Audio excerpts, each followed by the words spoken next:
Bien, pues vamos a continuar ya con la enseñanza. Lucas 8, versículos 22 al 25. Lucas 8, versículos 22 al 25.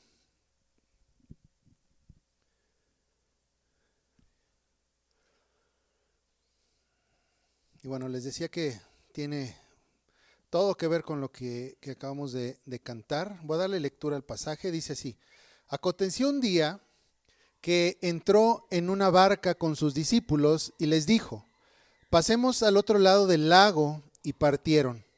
Pero mientras navegaban, él se durmió, y se desencadenó una tempestad de viento en el lago, y se anegaban y peligraban.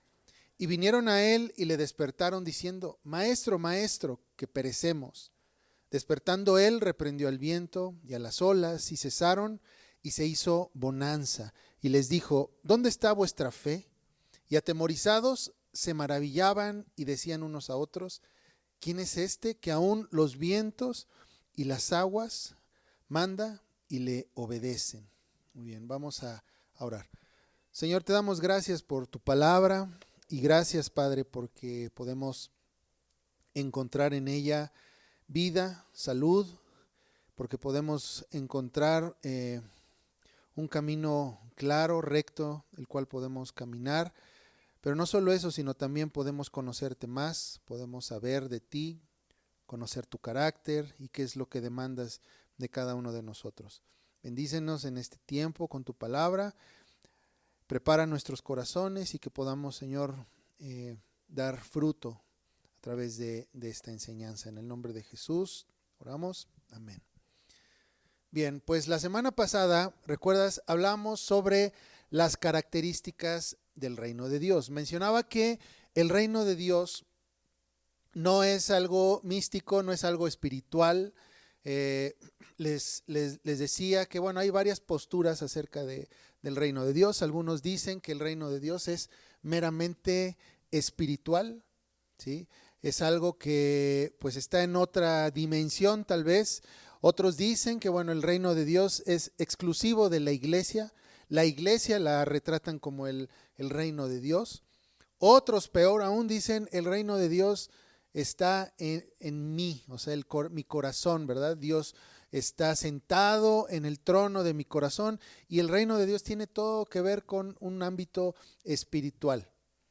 Y hay otros que piensan que el reino de Dios es algo que vendrá en el futuro, algo que podemos solamente imaginar, ¿sí? Pero les mencionaba que las características del reino es que es el gobierno de Dios en la tierra, pero no está limitado al corazón, no está limitado a un ámbito espiritual, no es algo que vamos a ver en el futuro, sino el reino de Dios tiene implicaciones hoy y ahora. El reino de Dios, el gobierno de Dios es para hoy, para nosotros, ¿sí? Tal vez no está manifestado completamente, pero podemos ver ciertas manifestaciones claras a lo largo del tiempo de este orden social, de esta cultura de Dios. Y una de las características importantes que hablamos la semana pasada es que las manifestaciones del reino de Dios son públicas, ¿sí? Hablaba de que un reino tiene que ver con un gobierno. Entonces, un gobierno privado realmente no sería un gobierno, ¿sí? Incluso cuando hablamos del autogobierno, hablamos de un gobierno privado que tiene implicaciones públicas. Cuando una persona se sabe autorregular, cuando una persona se sabe autogobernar, va a ser evidente, ¿sí? Entonces podemos ver que incluso el autogobierno tiene implicaciones públicas. Es por eso que Lucas, en verso 17, narra las palabras de Jesús, que él dice: porque no hay nada oculto que no haya de ser manifestado, ni escondido que no haya de ser conocido y de salir a la luz. Esto no está hablando solamente de que el corazón de los hombres va a ser revelado en algún momento, ¿sí? Sino que está hablando también de que el reino de Dios en la historia va a ser completamente abierto, ¿sí? Sus manifestaciones van a ser públicas. Ahora, en este mismo sentido, es que Lucas continúa esta narración en verso 22, ¿sí? Esto que él nos narra no ocurre inmediatamente después de todo lo que hemos estado leyendo, ¿sí? O por lo menos no lo sabemos porque no nos dice, simplemente dice que un día aconteció, ¿verdad? Entonces no sabemos cuándo fue realmente que sucedió, cuánto tiempo pasó, ¿sí? Pero sí va en el mismo sentido de lo que hemos estado viendo, de que las manifestaciones del reino son públicas, ¿sí? Y sobre toda la creación. Ahora, en esta porción leemos que aconteció un día, dice Lucas. Aconteció un día, no nos especifica qué día, pero sí dice que Jesús dijo a sus discípulos. Aconteció un día que entró en una barca con sus discípulos y les dijo, pasemos al otro lado del lago, y partieron. Ahora Jesús ordena a sus discípulos ir al otro lado del lago, y este lago del cual está hablando es el lago o el mar de Galilea, ¿sí? Es común encontrar en la Biblia que, por ejemplo, como Lucas lo menciona como un lago, otros hablan de él como el mar de Galilea, ¿sí? Pero se le llama lago por la forma que tiene, que es una forma como de herradura. Si sabes, un lago normalmente está rodeado por tierra. En este caso, no, solamente había una parte que desembocaba al Mar Muerto. Pero esta era una gran extensión de agua. Algunos hablan de que posiblemente atravesar el lago era alrededor de 20 kilómetros, ¿sí? Era una extensión grande. Se localizaba debajo del río Jordán y tiene varios nombres que tú puedes encontrar a lo largo de la escritura. Algunos se refieren como él, como el mar de Galilea. Otros le llaman el mar de Cineret, el mar de Genesaret o de Tiberias. Entonces tiene varios nombres que tú puedes encontrar, pero se refieren al mismo lugar, al lago que está mencionando aquí Lucas. Ahora, las distancias normalmente en lo que concuerdan es que serían unos 20 kilómetros, pero el cruce típico de aquellos que hacían esta travesía no era tan largo, era alrededor de 13 kilómetros. Y estiman que este viaje posiblemente les tomaba unas 2 o incluso 3 horas, ¿sí? para poder cruzar. Ahora, durante este trayecto de unas 2 horas, imagínate, dice que Jesús se duerme y mientras él dormía empiezan a pasar cosas. Dice el verso 23. Pero mientras navegaban, él se durmió y se desencadenó una tempestad de viento en el lago y se anegaban y peligraban. Ahora, Lucas nos dice que se desencadenó una tempestad y aquí la palabra tempestad en el griego es la palabra lailaps, que hace referencia a un vendaval o incluso con tintes de un huracán. O sea, estamos hablando de un viento muy fuerte, ¿sí? No era un viento cualquiera, era un viento fuerte, pero aún así era muy común en esta región de Galilea que se dieran estos eventos donde soplaba el viento muy fuerte porque geográficamente su ubicación propiciaba esto. Estaba rodeado de montañas, entonces normalmente llegaba el viento y descendía de las montañas y se generaba ahí un efecto pues complicado para los navegantes, ¿sí? Entonces, esta región montañosa era una región que propiciaba este tipo de eventos. Ahora, lo que nos narra aquí no anula la soberanía de Dios. Muchas veces cuando la naturaleza muestra su fuerza, tendemos a sentirnos en desesperanza, ¿verdad? ¿Por qué? ¿Por qué nos sentimos desesperados o angustiados cuando, por ejemplo, hay un temblor, cuando hay un terremoto, ¿sí? Cuando vemos que el mar empieza a comerse, ¿verdad? La playa y empieza a ponerse o hay vientos muy fuertes? ¿Por qué hay este sentimiento? ¿Sí? Porque nos pone en una situación en la que no tenemos control, ¿sí? Porque caemos en la realidad de que no tenemos el control de todas las cosas, ¿sí? Porque este tipo de eventos supera por mucho los límites del control humano. Y al hombre no le gusta no tener control, ¿sí? En este caso no se nos está narrando a través de Lucas un evento, ¿sí?, meteorológico donde, bueno, hubo un viento muy fuerte, sino está hablando Lucas realmente, o su énfasis es en que hay una crisis que supera la capacidad humana de controlar. Esta es una situación que dejó a los discípulos en una posición vulnerable y les recordó su situación, o su condición más bien, de criaturas. Y eso es lo que pasa normalmente cuando hay un terremoto, cuando hay un vendaval muy fuerte y empiezas a ver cómo pues empiezan a caer árboles.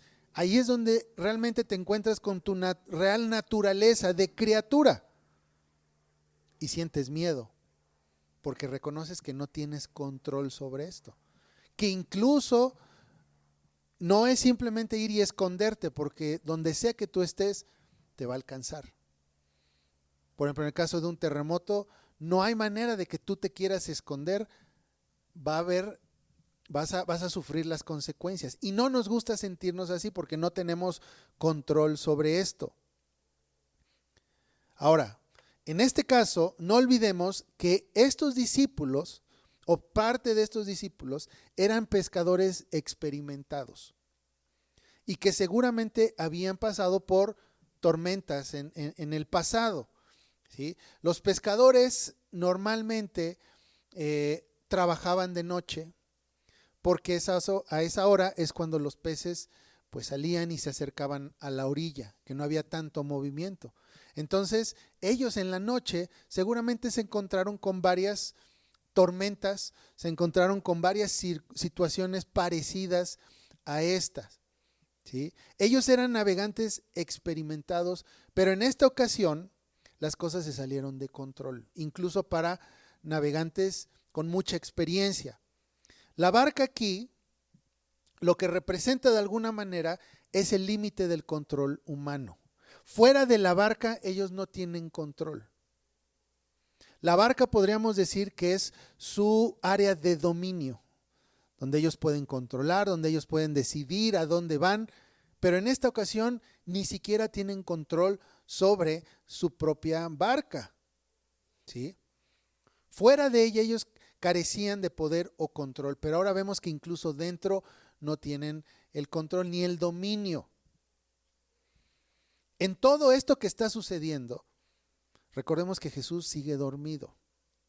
Ahora, no podemos pasar por alto que aunque Jesús dormido, Él no está perdiendo el control sobre esto.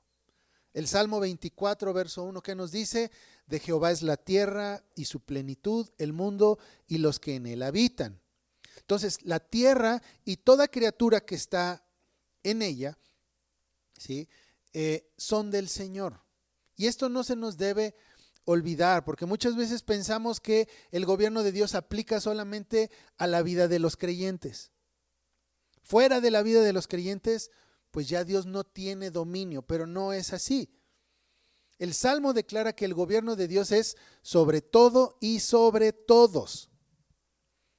Y aunque el Señor dormía, Él estaba en control. Ahora, Lucas nos da más detalle de esta situación.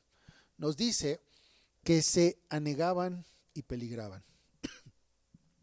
Ahora, era necesario que Lucas y los demás evangelios agregaran este detalle, ¿sí?, para que no pasáramos por alto el hecho de que sus vidas realmente estaban peligrando, ¿sí? Mencioné que el dominio de los navegantes es su barca, pero incluso su barca ya no estaba dentro de su dominio, porque dice aquí se estaba negando. Entonces, por más que tú quieras gobernar esa barca, por más de que tú quieras darle dirección, si se está llenando de agua, no hay más que hacer. Lo vemos incluso con algunos barcos que se han hundido. Llega un punto en el que pues no hay más que hacer, y a pesar de que los barcos cuentan con una tecnología mucho más elevada que estas barcas, hay un momento en el que dices, ya no hay más que hacer. Ya no hay ni máquina ni tecnología que nos pueda sacar de esta situación, y muchas veces dejan ir el barco, ¿sí? En este caso, ellos realmente estaban peligrando. Y muchas veces al cristiano le encanta espiritualizar estos pasajes, ¿sí? Tomando aspectos como la tormenta y hablando de que, bueno, cada uno tiene sus propias tormentas. Mi tormenta es mi trabajo, ¿no? Mi tormenta es la situación que paso con mis hijos o con mi esposa o con el esposo. Esa es mi tormenta, yo estoy en la barca, ¿verdad? Y nos gusta espiritualizar estos aspectos, ¿sí? ¿Qué pensarían estos discípulos que vivieron y sintieron realmente que sus vidas se escapaban entre sus manos, que 2000 años después, en un estudio bíblico, se comentara sobre que esta tormenta es ahora el problema que tú tienes en tu trabajo, con el compañero de trabajo? Sería reducir mucho lo que ellos vivieron, porque ellos literalmente estaban al borde de la muerte. El peligro fue real, el agua negaba su barca y su vida peligraba. Ahora, en la Escritura, el mar simboliza al mundo, ¿sí? Pero simboliza también el caos. Fíjate lo que dice Génesis 1:2. Nos dice que la tierra estaba desordenada y vacía. La condición general de la tierra es que estaba desordenada, estaba vacía, y que las tinieblas estaban sobre la faz del abismo y el Espíritu de Dios se movía sobre la faz de las aguas. El Salmo 89, verso 9 dice: tú tienes dominio sobre la braveza del mar, cuando se levantan las ondas, tú las sosiegas. Entonces está hablando de que el mar es caótico en sí. Incluso se le representa como a los hombres impíos, que no pueden estarse quietos, ¿sí? Y dice el Isaías 57:20, dice, pero los impíos son como el mar en tempestad, que no puede estarse quieto, y sus aguas arrojan cieno y lodo. Entonces los discípulos están atravesando un mar embravecido en una barca que a comparación del mar es insignificante. Imagínate la extensión tan grande del lago o del mar de Galilea, y una barca pequeña con unos cuantos hombres, realmente en comparación es diminuta, ¿sí? Pero hay un pero en esta situación: van con el Señor. Esa es la diferencia. Y esta es una imagen muy fuerte que nos muestra un gran principio aquí, ¿sí? Nos muestra que el Señor va con nosotros a pesar de las tormentas o las situaciones difíciles que podamos estar viviendo. Ante esta situación desalentadora en la que piensan que ellos van a perder su vida, ellos acuden a Jesús. Ellos acuden a Jesús y le dicen, en verso 24, dice que llegaron a él y le despertaron diciendo: maestro, maestro, que perecemos. Despertando él, reprendió al viento y a las olas, y cesaron, y se hizo gran bonanza. Entonces, ¿qué es lo que hace Jesús una vez que lo despiertan? Inmediatamente reprende a los vientos y dice que se hizo gran bonanza. El que Jesús durmiera mientras sucedía lo que ya leímos, no nos habla de indiferencia por parte de él, sino de que la confianza que él tiene, ¿sí? Y que tiene control sobre toda situación, de que su soberanía es sobre todo, incluso sobre la naturaleza. Y es algo que se nos pasa muchas veces o pasamos por alto. El decir que, bueno, Jesús no solamente tiene control de tu vida, sino tiene control sobre cada aspecto de la naturaleza. Cuando hablamos de terremotos, cuando hablamos de tsunamis, cuando hablamos de cualquier desastre natural, no podemos desligarlo de la soberanía de Dios. No podemos desligarlo, que todo lo que sucede tiene un porqué. No hay eventos aislados en la naturaleza que uno diga, pues es parte de las leyes de la naturaleza, pues está calentando el planeta, entonces pues empiezan a haber todos estos cambios. No es cierto.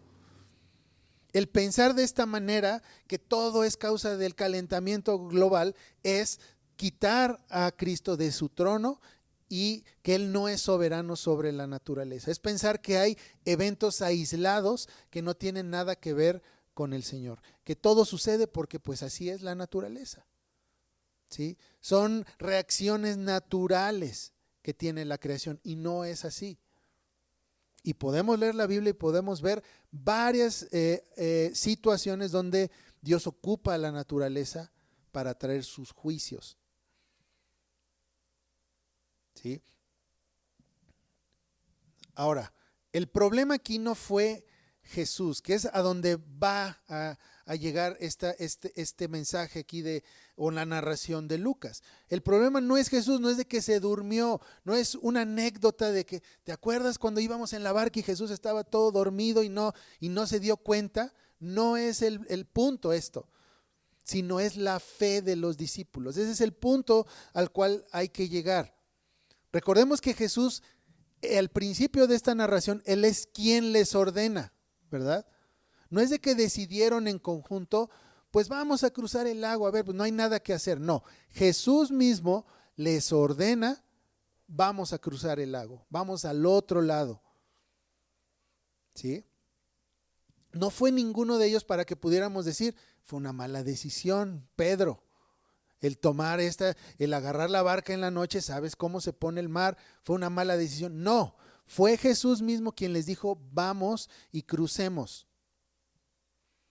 Ellos obedecieron y aquí vamos a ver otro principio interesante y muy importante que no hay que olvidar.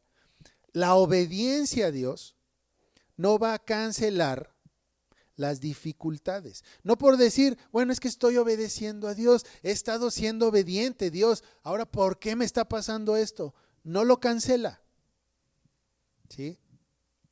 El que tú hayas obedecido a Jesús no va a evitar que pases por momentos complicados. Falta ver, por ejemplo, la vida de el apóstol Pablo. ¿Cuántas veces no fue encarcelado? ¿Cuántas veces no fue golpeado por causa de Cristo? Muchas veces, ¿sí? Entonces uno pudiera decir, bueno, a ver, vamos a ver quién es uno de estos hombres obedientes en la Escritura. Ah, mira, ya ve cómo no le pasó nada. No, sufrieron a causa de su Señor. Entonces el obedecer a Dios no va a cancelar, ¿sí?, las dificultades. El hablar de esto sería hablar de un falso evangelio.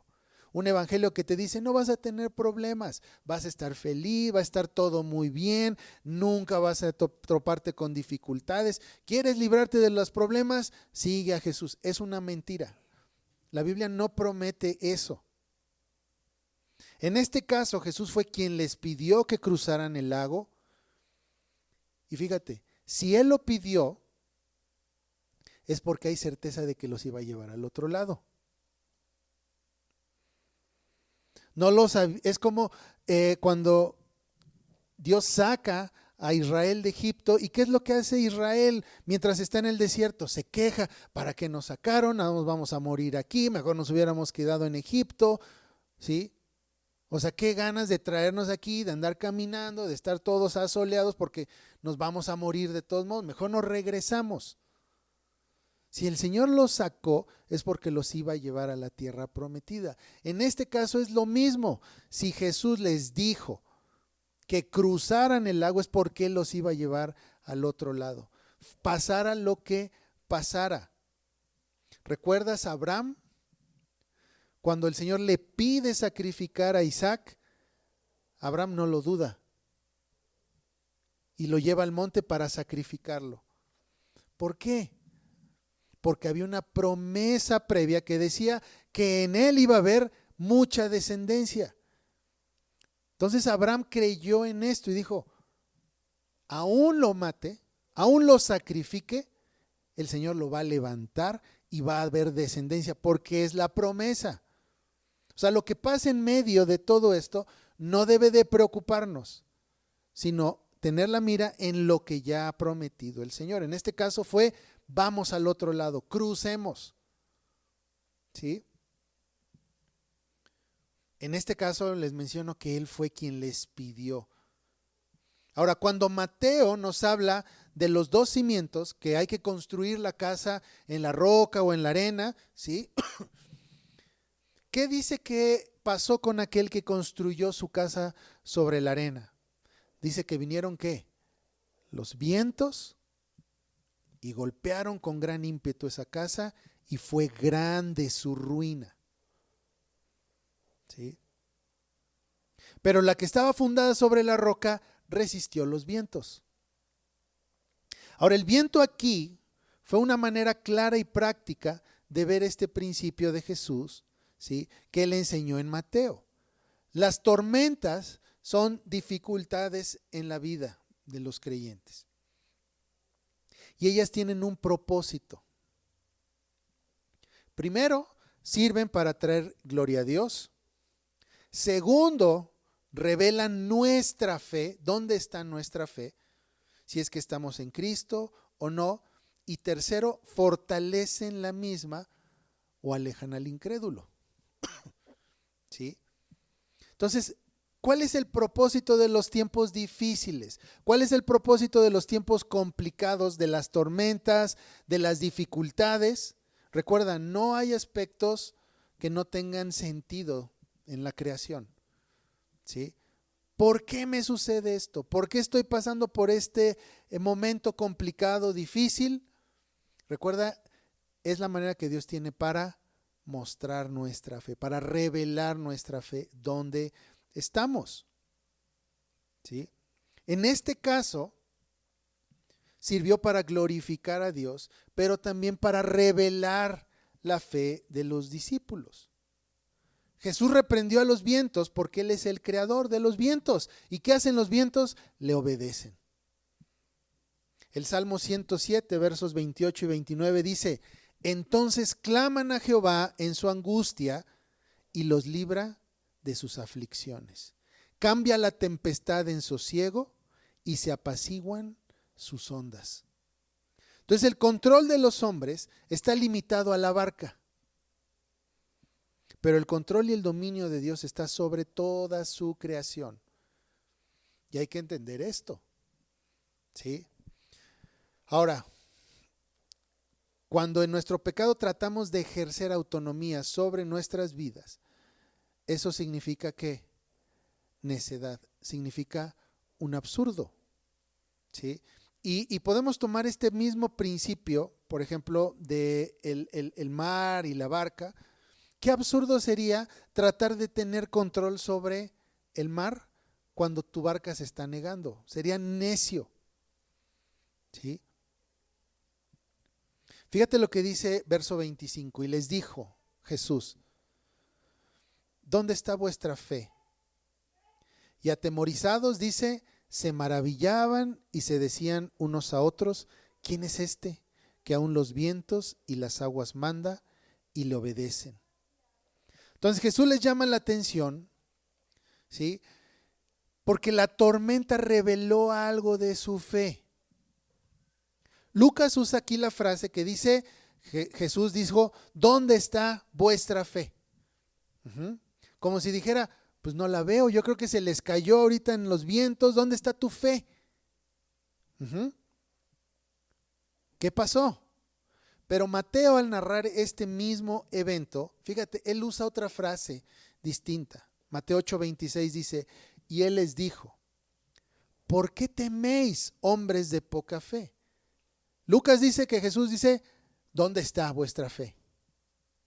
Pero Mateo dice: ¿por qué teméis, hombres de poca fe?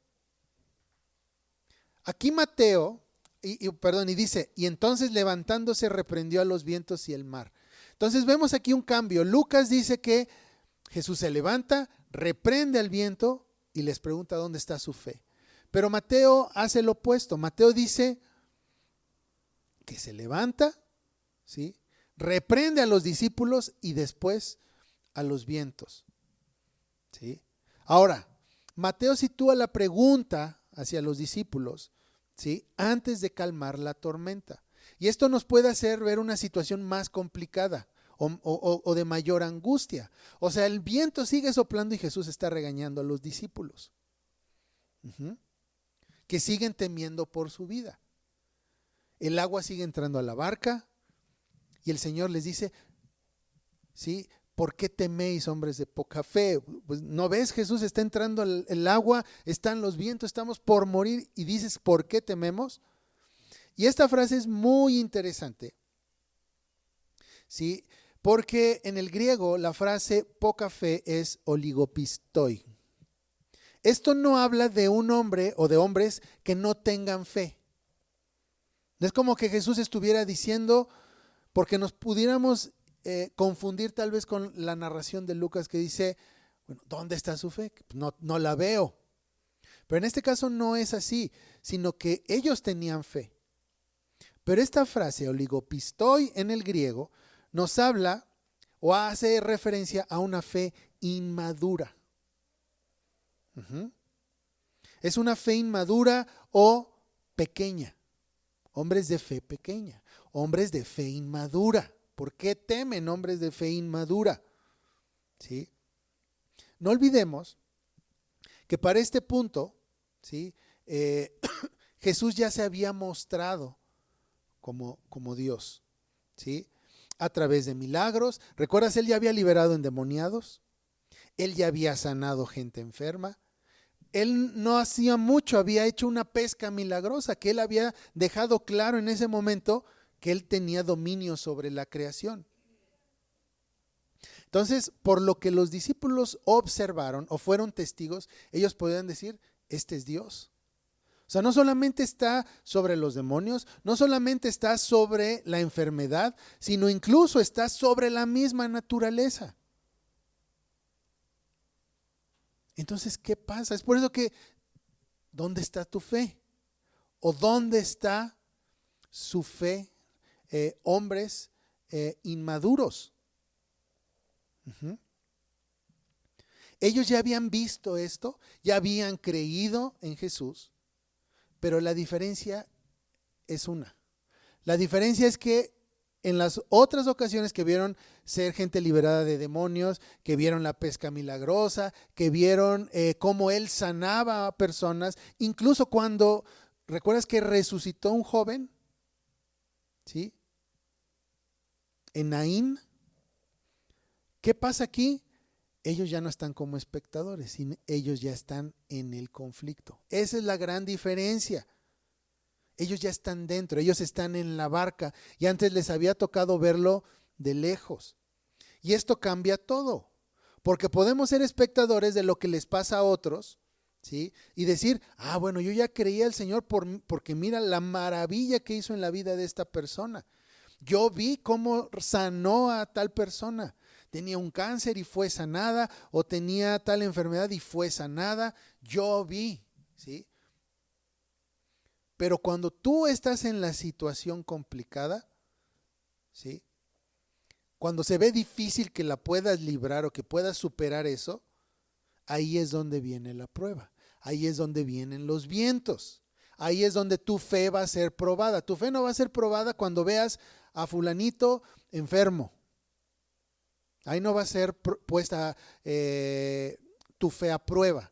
Tu fe no va a ser puesta a prueba cuando veas a fulanito en una condición económica muy precaria y ves cómo el Señor lo levanta. Ahí no va a ser probada. Va a ser probada cuando tú estés en esa situación. ¿Recuerdas? Las tormentas revelan la fe de los hombres. Ahí es donde vemos qué tipo de fe tienen en una situación complicada. Cuando hay una sacudida fuerte, ahí es donde dices, este hombre tiene una fe madura o tiene poca fe. En este caso, ¿sí? Mateo ocupa la palabra oligopistoi en el griego, que quiere decir fe inmadura, pero también quiere decir otra cosa. Y esta otra definición o significado, ¿sí? Es un significado que es más visual, ¿sí? O nos ayuda a entender un poco más a qué es lo que se refiere Mateo o Jesús en esta porción. Esta palabra, poca fe, oligopistoi en el griego, se refiere a una fe tintineante. ¿Has visto la llama de una vela? ¿Sí? Como que se va a apagar y se enciende y vuelve a apagarse, ¿sí? Con el más mínimo movimiento o la más mínima corriente de viento que haya, ¿qué sucede con la llama de la vela? Parece que se va a apagar. No necesitas mucho para apagar una vela, ¿sí? Ahora, la llama de una vela es una de las cosas más frágiles del mundo, ¿sí? Y Jesús está comparando la fe de los discípulos con una fe tintineante, una fe que parece una llama de una vela. Es fuerte, ¿verdad? Y se ve, ilumina. ¿Cuándo qué? Cuando no hay nada de viento. Cuando está en un lugar cerrado donde no hay corrientes de viento, ahí es donde la llama está fuerte y se ve vigorosa, ¿verdad? Pero con el viento más suave parece que la llama se va a apagar. Una fe así no iba a soportar, obviamente, un viento como el que está sucediendo aquí. Ahora, nuestra fe debe ser probada. Eso es un hecho. Eso sí te promete la Escritura, que tu fe va a ser probada. Entonces, no nos desanimemos cuando la fe sea probada. Dice Santiago 1, 2 al 4. Dice, hermanos míos, tened por sumo gozo cuando os halléis en diversas pruebas, sabiendo que la prueba de vuestra fe produce paciencia, mas tenga la paciencia su obra completa, para que seáis perfectos y cabales sin que os falte cosa alguna. ¿Sí te fijas cómo es el mismo principio? La fe está ahí ¿para qué? La prueba está ahí para probar la fe. Para que la prueba de la fe produzca paciencia. Pero dice, mas tenga la paciencia su obra completa para que sean perfectos y cabales. Entonces está hablando también de ¿qué? De madurez. ¿Sí? El propósito de las pruebas es de que nuestra fe sea una fe madura, no una fe tintineante. Entonces la prueba produce paciencia y una fe fuerte. Ahora Santiago en este capítulo nos dice que nos gocemos cuando nos hallemos en diversas pruebas. Y bueno, hace algunos años cuando estudiaba este pasaje, la palabra hallarse de la cual menciona Santiago hace referencia cuando te topas con algo inesperadamente, ¿sí? Y en aquel tiempo lo imaginé como cuando vas cruzando o vas sobre una calle, sobre la banqueta, y das vuelta en una esquina y te topas con alguien. A eso se refiere. Cuando dice, hermanos, ¿sí? Dice, tened por sumo gozo cuando os halléis en diversas pruebas. O sea, no es cuando ya estés en la prueba, sino cuando de repente cruces y te encuentres, porque luego así vienen ese tipo de pruebas. No son pruebas que dices, mira, ya se acerca la crisis económica que vamos a tener. Mira, esa enfermedad, ese paro cardíaco que voy a tener, pues va a ser ahorita en 3 meses, entonces tenemos tiempo para ahorrar. No pasa así. Pasa de un momento a otro, literalmente como cuando te topas con alguien en una esquina. Eso es a lo que se refiere Santiago. Gócense cuando se encuentren en una prueba, cuando la prueba se tope con ustedes por sorpresa. A eso se refiere, ¿sí? Gózate porque el Señor está probando tu fe.